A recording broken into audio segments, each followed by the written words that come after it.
I find out I'm on YouTube a lot more than I thought I was. So we're having our dialogue here about the so-called Oprah effect. I want to continue the conversation about the dialogues that she's created. I mentioned AIDS. She said on her farewell show that she had done over 217 shows just on child molestation or sexual assault cases. I was overwhelmed by that. Well, there were a lot of folk who may have been overwhelmed by that, but it was also a matter that touched close to her heart, since she was indeed a victim and a survivor of sexual abuse and assault. In fact, she was one of the first talk show hosts to reveal that she had been molested as a child, and then we saw a whole spate of that happen afterwards, where people opened up and and confided with millions and millions of people about something that had happened to them. And that's what when it comes down to it, I mean, when we talk about talk show hosts, to me, still Phil Donahue ranks as a person who really opened the door to a lot of topics. But what makes the difference with Oprah Winfrey is the personalization of that, and her identifying with that, and also showing how you can be bigger and better than the circumstances from which you came. And she never she never had to wear a kilt either. I have to take a quick break. But if you missed a minute of that amazing tribute that filled a stadium, no worries, because we're going to have highlights of that when we return in just a couple of minutes. If you want to tell us what you think about the Oprah effect, you can email me during the break.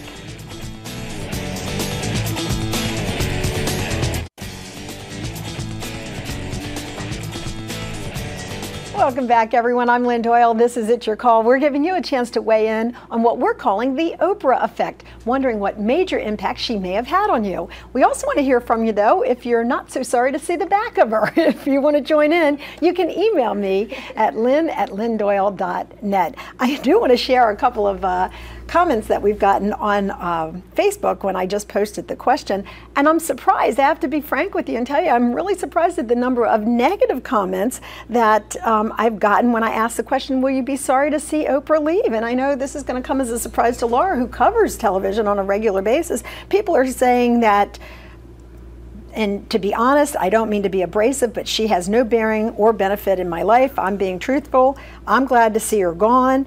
I think she'll be missed, says one woman. She was real, she was kind, she brought a lot of stories to TV. Another one says, I don't know who died and appointed Oprah governor of the world. Though a successful and talented woman, so are many others who never got the recognition they deserve. And another one says, good riddance, biggest fraud in TV history. Wow. Toodles, Oprah. I'll enjoy the news more than her. Well, is it possible maybe she did wear thin after a while? The good news is that, I don't know, you're talking, you're going to run out of things to say, even we might. I don't know, I'm looking at that video while you're talking, Neil, and it's like 13,000 people crammed into that center. Right. They certainly are not sad to see, are sad to see her go. There are people who don't like New York. Well, that's good, because it's crowded enough already. And the same thing with an audience. A good rating is a certain percentage, but it's a really low percentage. It's not 100%, usually not even 50%. So if you have enough fans, you have enough fans. And if people don't like you, well, you know what? That's why now there are 500 other stations you can watch. Right. Well, look, those that like her, there's still nothing to watch on TV. And it doesn't take away from Oprah's importance. Those that liked her and wanted to watch her would. I mean, wanted to read her magazine, they would. If you want to seek something out, then you will. And that was her overarching message on her last show. She goes, don't look to me as your teacher, your guru. Look within yourself. And that was a really prevailing message that day. Now, it wasn't just a last show. There was a last season, which got great ratings. There was the behind the scenes show on her network, owned Behind the Scenes of Oprah, which I love as a TV producer. I love to see how they put that together and the struggles and everything. And then, of course, there was the last week that some people call absolutely over the top. But if you missed that star-studded farewell, we don't want you to worry, because we have put together some of the highlights that we're going to share with you now.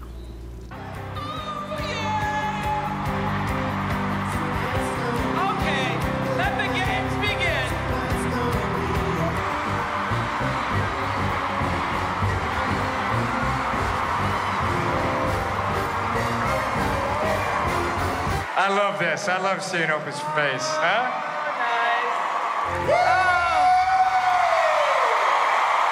She's a self-made woman who's been at the top of her game for over 25 years. And she is still kicking ass. His Airness, Michael Jordan.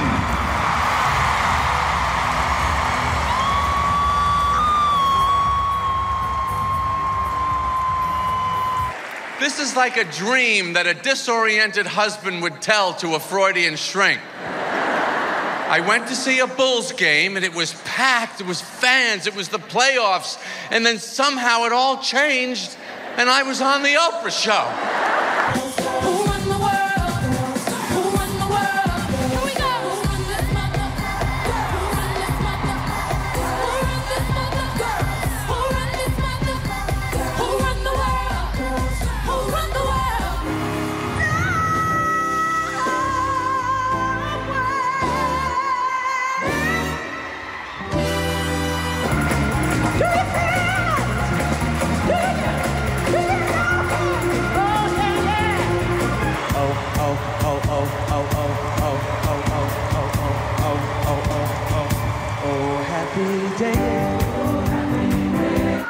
Isn't she lovely?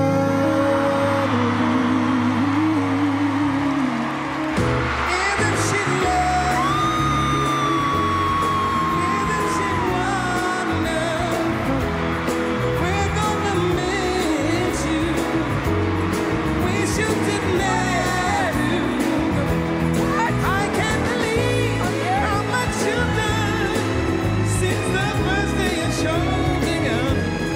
Miss Oprah Winfrey made love. Come on.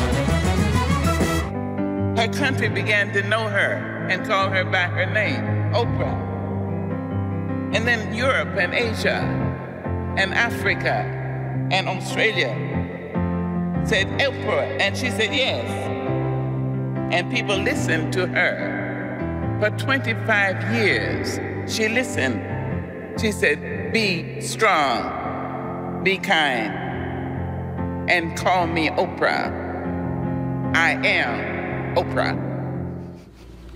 She is Oprah, that's for sure. So what did we think of that, the 2-day star-studded event? The thing that's amazing about it is that Oprah, a long time ago, became a bigger star than anyone who appeared on her show, including those people that were there. She's bigger than all of those people. And if you look back over these last shows, what they would tell you was what it meant to these major celebrities when they appeared on Oprah the first time, because that was like a big deal in their life. And Oprah was bigger than all of those celebrities. And yet contrast that with the humility on the last show where she said this was not a stage, this was a classroom. Yeah. And when you think about the reach that she had with the different subjects, the people that she covered, yes, she had the stars, but what always resonated with me was the everyday people that she had, because there was always this prevailing theme of redemption, responsibility, renewal, that you too could find the star within. Well, she walked in a lot of shoes.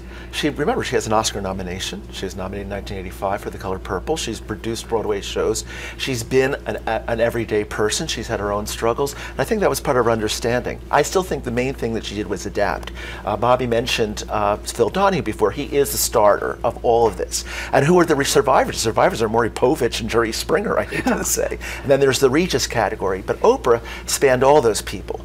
Phil's conversation wore out and his audience wore out. Sally Jesse's wore out. Oprah was the third. Oprah stayed because she kept changing it and being the dialogue she wanted to bring. But Neil, she wasn't a pity party. Okay? No, that's right. That's right. Shows, like well, sometimes in the beginning she was. She used to begin shows saying, "Boy, you're really going to cry today." Well, it wasn't a freak show. I mean, like you would tune into Maury just to see the freaks. Well, that she said no, but she said Maury didn't start out like that, though. I mean, Maury, no, they all started out. They all went into that freak field, and that didn't fly. And she wanted to say, you know what? Well, it did fly. That was the problem, is that it flew, but she just wouldn't do it. And she even said on her last show that she started with the reality TV where people were fighting and throwing things at each other, and then she said, no, I'm not doing that. Here's the difference. Maury and Jerry are paycheck collectors who will do the job. They're broadcasters, they'll collect the paycheck. Oprah was the innovator. Oprah is the entrepreneur. Oprah is the one who's going to bring a little bit to her to it. If Maury will attend at the opening of an envelope. Right. And talk about a paycheck, she got a big one. I got to take a quick break. But when we come back, we're going to talk a little bit more about that last show and the lasting legacy that Oprah Winfrey will have on society. If you want to join in, email me at lynn@lynndoyle.net.